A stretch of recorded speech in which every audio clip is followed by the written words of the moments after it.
Assalamualaikum warahmatullahi wabarakatuh. Kami dari kelompok 4 akan mempresentasikan perancangan aplikasi pada mata kuliah Rekayasa Perangkat Lunak yang berjudul Perancangan Sistem Peminjaman Buku Digital menggunakan metode waterfall. Nah, berikut anggota kelompok pada presentasi ini. Yang pertama yaitu Novel Pancarnugraha, dan lalu yang kedua yaitu Irfan Hasan Zahrawi, dan satu lagi saya sendiri yaitu Muhammad Irza Rahmatullah. Untuk penjelasan latar belakang akan dijelaskan oleh rekan saya. Perkembangan teknologi informasi mendorong perubahan besar dalam dunia pendidikan, termasuk digitalisasi perpustakaan. Sistem peminjaman buku yang masih manual sering menimbulkan kendala, seperti pencatatan yang tidak efisien dan keterbatasan akses. Untuk menjawab masalah tersebut, perlu dikembangkan sistem peminjaman buku digital berbasis web dengan pendekatan yang terstruktur. Model waterfall dipilih karena alurnya sistematis dan sesuai untuk kebutuhan yang sudah jelas sejak awal. Rumusan masalah dalam perancangan ini mencakup bagaimana sistem dirancang agar mudah diakses, bagaimana penerapan metode waterfall dilakukan secara sistematis, serta fitur-fitur apa saja yang diperlukan agar proses peminjaman menjadi efektif. Tujuan utama dari pengembangan ini adalah untuk menciptakan sistem peminjaman buku digital yang efisien, mudah digunakan, dan dapat diakses secara daring. Sistem ini dikembangkan secara bertahap menggunakan metode waterfall agar prosesnya terdokumentasi dan minim kesalahan. Manfaatnya sangat luas.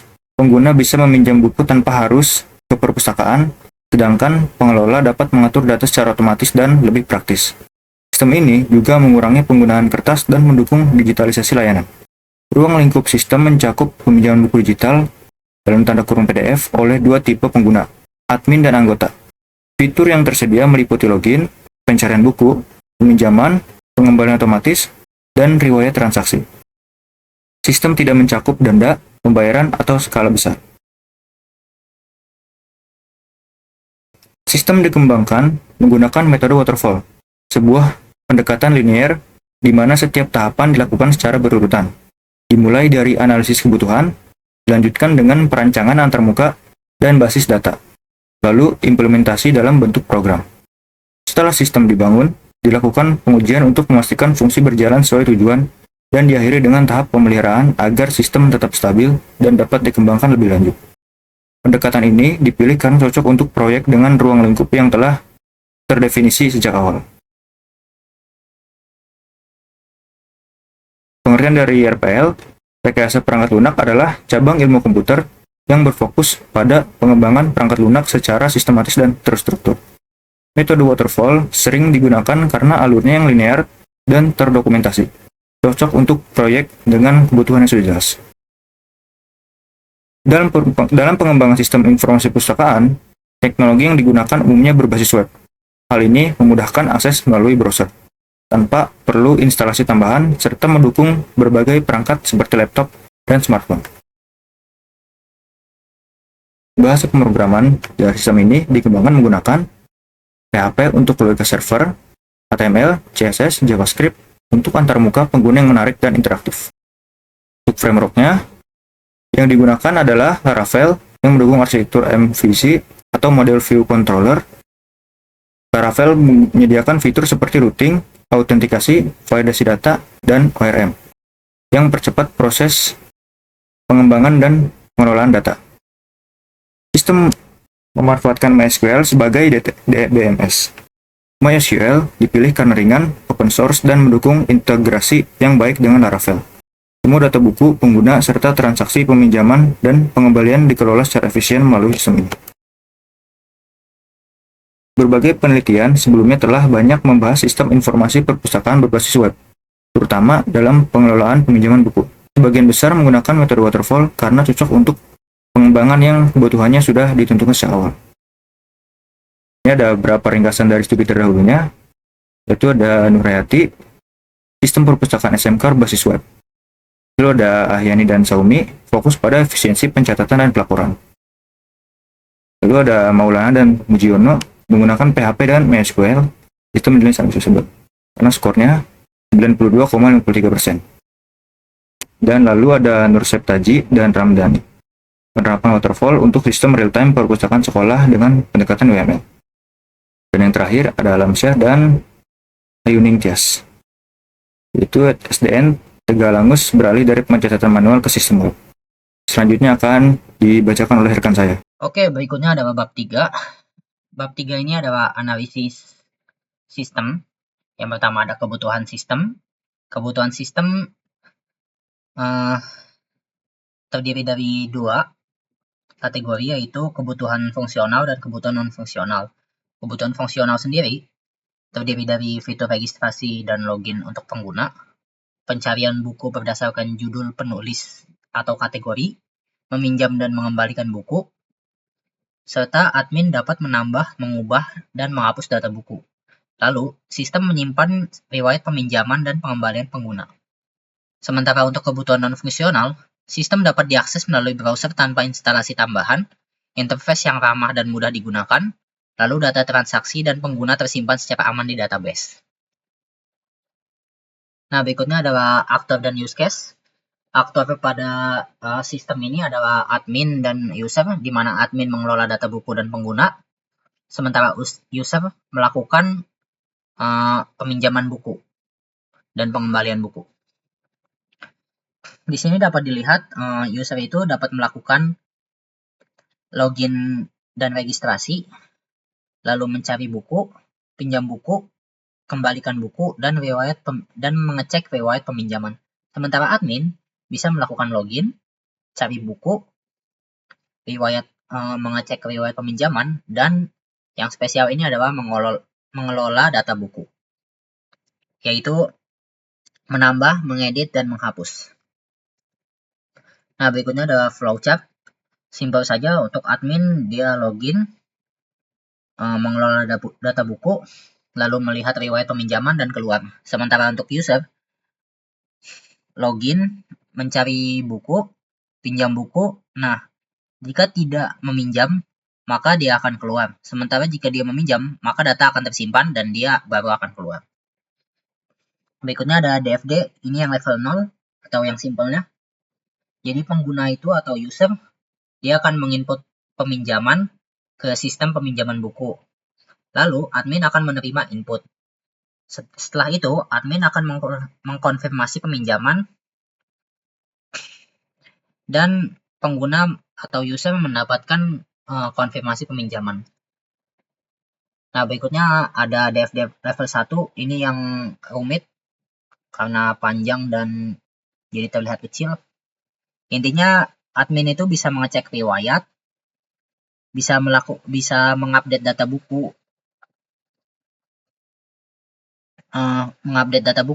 sementara data buku sendiri akan memberikan status pengelolaan buku ke admin. Nah, kelola data buku akan menyimpan ke database data buku. Database data buku ini akan digunakan oleh riwayat peminjaman, pengembalian buku, peminjaman buku, dan pencarian buku. Sementara database transaksi peminjaman ini akan dikelola oleh data dari database ini didapatkan dari riwayat peminjaman ataupun pengembalian buku dan peminjaman buku. Sementara user bisa melakukan login dan registrasi, lalu bisa mencari buku, lalu bisa meminjam buku, mengembalikan buku, melihat riwayat buku, dan seperti itu saja. Nah, untuk registrasi atau login ini, dia akan terhubung oleh database data anggota. Ya, kurang lebih itu saja penjelasan DFD level 1-nya. Bisa dilihat sendiri. Oke, berikutnya adalah bab 4 yaitu perancangan sistemnya, dan ini perancangan interface. Jadi interface-nya itu kurang lebih ada 3 halaman, yaitu halaman login dan registrasi. Ini termasuknya 2 halaman, cuma dia dikategorikan sebagai login dan registrasi. Di login itu ada form username dan password, tombol login, dan link ke halaman registrasi. Di registrasi itu ada form username, password, email, konfirmasi password, lalu link ke halaman login. Sementara pada dashboard user, setelah login, user akan dibawa ke dashboard user jika login sebagai user atau registrasi sebagai user. Nah, pada dashboard user ini terdapat menu pencarian buku, lalu daftar buku tersedia, status peminjaman dan pengembalian, lalu riwayat peminjaman. Kemudian, jika tadi di halaman login itu yang login adalah admin, maka admin dapat melakukan tambah, edit, dan hapus buku. Nah, pada menu tambah, edit, dan hapus buku ini juga terdapat menu pencarian buku juga. Lalu admin juga dapat melihat transaksi atau riwayat peminjaman. Nah, berikutnya ini adalah basis datanya, yaitu tabel database user, berisi ID, username, password, dan role. Lalu di sini ada database book, berisi ID, title, author, dan file URL. Lalu terakhir ada tabel database peminjaman yang berisi ID, user ID, book ID, borrow date, dan return date. Oke, itu saja dari saya. Selanjutnya akan diteruskan oleh teman saya. Baik, selanjutnya yaitu implementasi dan pengujian. Jadi pada implementasi ini menggunakan teknologi berbasis web. Nah, berikut detail implementasinya yaitu bahasa pemrograman dan framework, lalu juga database dan juga server. Bahasa pemrogramannya menggunakan PHP, HTML, CSS, dan JavaScript. Lalu juga dengan framework Laravel. Jadi PHP yang dimaksud itu digunakan untuk server side, dan HTML, CSS, serta JavaScript untuk antarmuka pengguna, dan framework Laravel itu untuk framework PHP yang mendukung arsitektur MVC. Selanjutnya itu database. Database yang digunakan bisa menggunakan MySQL untuk manajemen basis data, dan juga bisa menggunakan foreign key pada relasi antar tabel untuk integritas data, dan juga menggunakan server. Bisa menggunakan server SAM dengan server lokal untuk hosting pada aplikasi, dan juga AWS atau Heroku untuk platform cloud. Lalu ada juga pengujian sistem dan hasil pengujian. Jadi kalau pengujian sistem itu ada 4 metode, yaitu black box, usability, performance, dan security testing. Jadi pada black box testing itu melakukan percobaan fungsi utama pada sistem yang dibuat tanpa melihat kode pemrograman, seperti uji proses login, pencarian buku, peminjaman, dan pengembalian. Lalu ada usability testing. Jadi kalau usability itu melibatkan pengguna dalam penggunaan fitur pada penggunaan sistem dan mendapatkan feedback atau masukan dari pengguna sebagai evaluasi atau masukan dari segi penampilan dan sistem agar dapat berjalan lebih baik lagi. Lalu ada performance testing. Jadi performance testing itu menguji responsibilitas sistem pada sesi untuk menggunakan secara bersamaan dari beberapa pengguna atau banyak pengguna, memastikan kelancaran saat melakukan uji coba. Lalu ada juga security testing. Jadi security testing itu menggunakan SQL injection dan XSS agar memastikan keamanan data pengguna dan saat melakukan transaksi, dan juga menggunakan algoritma bcrypt untuk menyimpan password dalam bentuk hash. Selanjutnya yaitu hasil pengujian. Dari beberapa temuan penting ada pengujian kecepatan respon, kepuasan pengguna, dan juga keamanan data. Ya, kalau kecepatan respon itu dalam waktu singkat sistem itu dapat respon permintaan pengguna sesuai kondisi jaringan. Lalu ada kepuasan pengguna. Kepuasan pengguna pada sistem ini dapat digunakan secara mudah dan intuitif sebagian besar pengguna. Lalu juga ada keamanan data. Selama pengujian tidak ditemukan celah keamanan yang signifikan. Jadi beberapa hasil pengujian itu dari beberapa pengguna itu cukup memuaskan. Selanjutnya yaitu penutup. Dari penutup itu ada kesimpulan dan juga saran. Dimulai dari kesimpulan. Kesimpulan dari perancangan ini, dari hasil analisis, perancangan, implementasi, dan juga pengujian sistem menggunakan metode waterfall dapat ditarik beberapa kesimpulan berikut ini.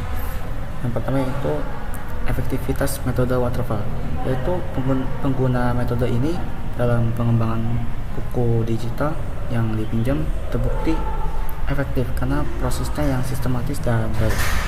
Setiap langkah dilakukan secara berurutan dan dari analisis kebutuhan hingga implementasi dan uji coba, sehingga meminimalkan risiko kesalahan dan tidak kompatibel dengan kebutuhan pengguna. Lalu yang kedua yaitu pemenuhan kebutuhan pengguna.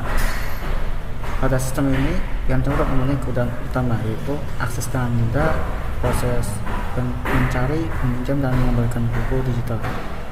Ada juga fitur seperti autentikasi pengguna, riwayat transaksi, dan manajemen data buku administrator juga berhasil diimplementasikan seperti yang diharapkan. Selanjutnya yang ketiga yaitu keunggulan sistem. Nah, pada sistem ini memberikan solusi praktis pada perpustakaan dari sistem manual ke sistem digital dengan responsibilitas antarmuka, akses yang fleksibel melalui browser, serta manajemen data yang efektif. Pada sistem ini dapat meningkatkan kinerja perpustakaan dan peminatan membaca pada masyarakat. Dan juga terakhir yaitu hasil pengujian, dan hasil ini yang menunjukkan sistem bekerja dengan baik dan memenuhi standar kualitas seperti ada kecepatan respon, mudah digunakan, dan keamanan data telah diuji. Pada sistem ini cocok untuk digunakan dalam skala terbatas. Oke, selanjutnya yang terakhir yaitu saran. Dari beberapa saran untuk pengembangan lebih lanjut terdapat beberapa saran ya. Yang pertama yaitu ekspansi platform, penambahan fitur, peningkatan keamanan, skalabilitas sistem, dan juga pelatihan pengguna. Langsung saja yang pertama itu ekspansi platform. Untuk meningkatkan akses, sistem itu dapat dikembangkan pada platform seluler yang bentuk Android dan iOS, yang sering membuat kondisi yang menguntungkan bagi pengguna untuk menggunakan smartphone untuk mengakses sistem. Lalu ada penambahan fitur seperti ada sistem pembayaran yang baik, pemberitahuan otomatis, buku dan integrasi dengan media sosial dapat ditambahkan untuk meningkatkan fungsi-fungsi sistem. Lalu yang ketiga peningkatan keamanan. Meski sistem ini memiliki mekanisme keamanan dasar, tapi penyebaran teknologi enkripsi canggih dan multi-factor authentication dapat digunakan sebagai perlindungan data dan transaksi pengguna. Lalu ada yang keempat yaitu skalabilitas sistem. Untuk mendukung penggunaan skala besar, sebaiknya dioptimalkan untuk manajemen dan melampaui akses tanpa harus mengorbankan kinerja. Lalu yang terakhir yaitu pelatihan pengguna. Jadi pada pelatihan ini pelatihan singkat ya yang dapat diberikan kepada administrator dan juga pengguna untuk memastikan bahwa mereka dapat menggunakan semua fitur selayaknya sudah mahir dalam penggunanya. Itu mungkin saja dari kami. Terima kasih. Mohon maaf bila ada kesalahan. atau kekurangan selama dalam penyampaian atau pemaparan presentasi. Wassalamualaikum warahmatullahi wabarakatuh.